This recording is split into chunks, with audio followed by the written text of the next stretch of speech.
আরজি করে ভিতরে রাতের অন্ধকারে চলতো নানা বেআইনি কাজ।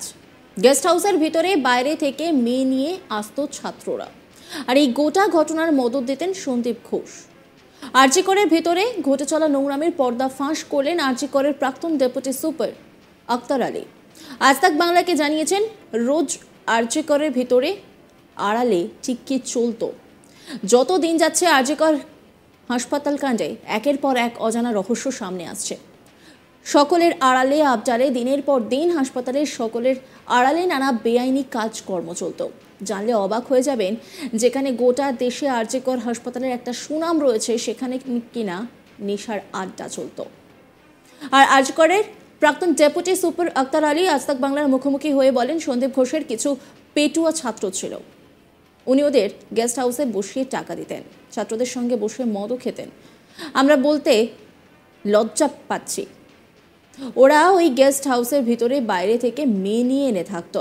আমি এটার প্রতিবাদ করেছিলাম বলে আমি টার্গেট হয়ে গিয়েছিলাম, আর আপত্তি জানিয়েছিলাম ক্যামেরা নেই কেন। আমি সেখানে ক্যামেরা লাগিয়েছিলাম, একেবারে মাফিয়া রাত চলতো। কি বলছেন তিনি, শোনাবো আপনাদের। দেখুন, এটার কিছু ওনার পেটুয়া ছাত্র ছিল, যেটাকে মানে উনি ওদেরকে বসে গেস্ট হাউসের টাকা পয়সাও দিতেন এবং হিসাব হতো, আর ওরা টাকা কালেক্ট করে আনতো এবং ওদের সঙ্গে উনি মদও খেতেন গেস্ট হাউসে। এই ছাত্ররা কিভাবে, হ্যাঁ, এবার এই ছাত্ররা বেনিফিটেড কিভাবে হতো, এই ছাত্রদের না পড়াশোনা করে পাশ হয়ে যেত, ওরা অনার্স পেয়ে যেত, ওরা এই টাকা কালেকশন করতো। প্রত্যেক মাসে এক একটা ছাত্র ধরো 3-4 লাখ টাকা, যদি 5 লাখ টাকা পায় তাহলে সে অন্য কাজ করবে কেন? ওটা তো মানে ঢুকছে ওদের কাছে, পকেটে ঢুকছে।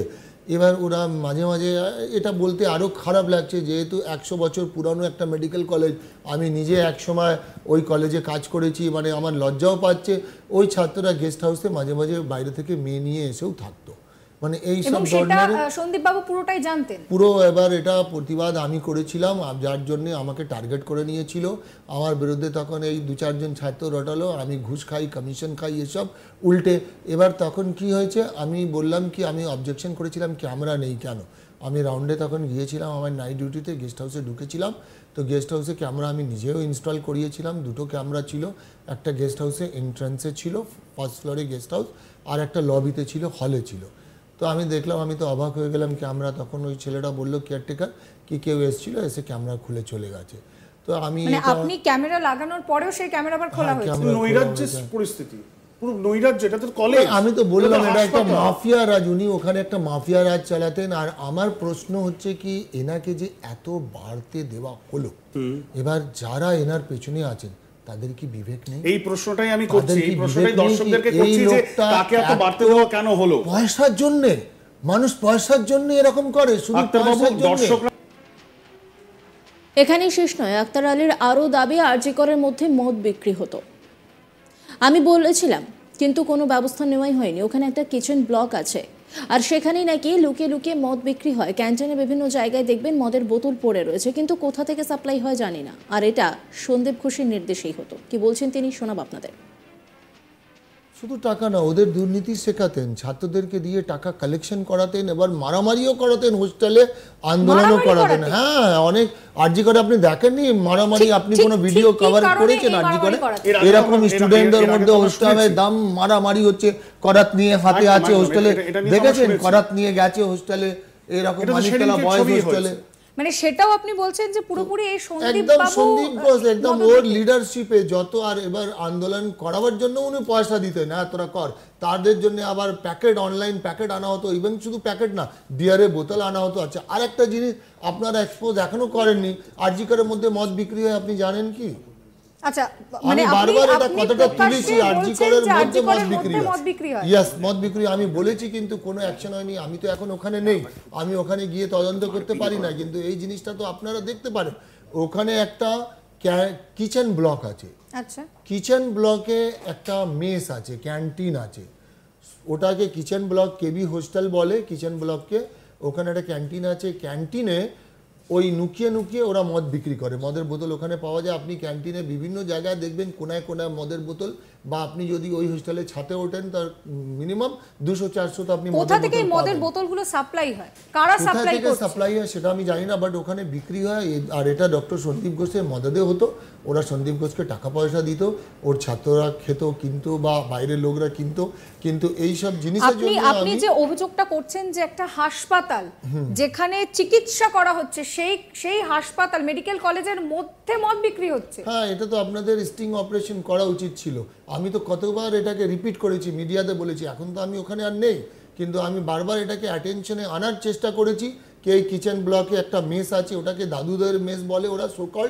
সেখানে মদ বিক্রি হয়, ওখানে মদের বোতল থাকে। এবার আপনি দেখুন কোনো জিনিসের এভিডেন্স আপনি পেয়ে যাবেন। যখন আপনি যাবেন কয়েকটা মদের বোতল তো ওখানে এখন ইমিডিয়েট গেলেও পাবেন, এই বাজারে গেলেও পাবেন। তার কারণ কিছু না কিছু বলে না কি জুলম করকে নিশান ছোড় যাতে, তো এটা আপনি কিছুটা পাবেন। এবার এই সব যে মদ যদি একটা কলেজের মধ্যে হয় আর আপনি প্রশাসনের থেকে অ্যাডমিনিস্ট্রেশনের থেকে যদি এগুলো কন্ট্রোল না করেন, তাহলে আমি গাঁজা অবধি খেতে দিতাম না। এই ডোমরা মর্গের পেছনে গাঁজা খেত, সেগুলো আমি আটকে দিয়েছিলাম।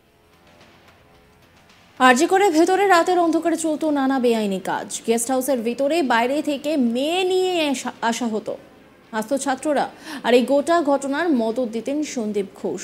আরজি করে ভেতরে ঘটে চলা নোংরামের পর্দা ফাঁস করলেন আরজি করের প্রাক্তন ডেপুটি সুপার আক্তার আলী।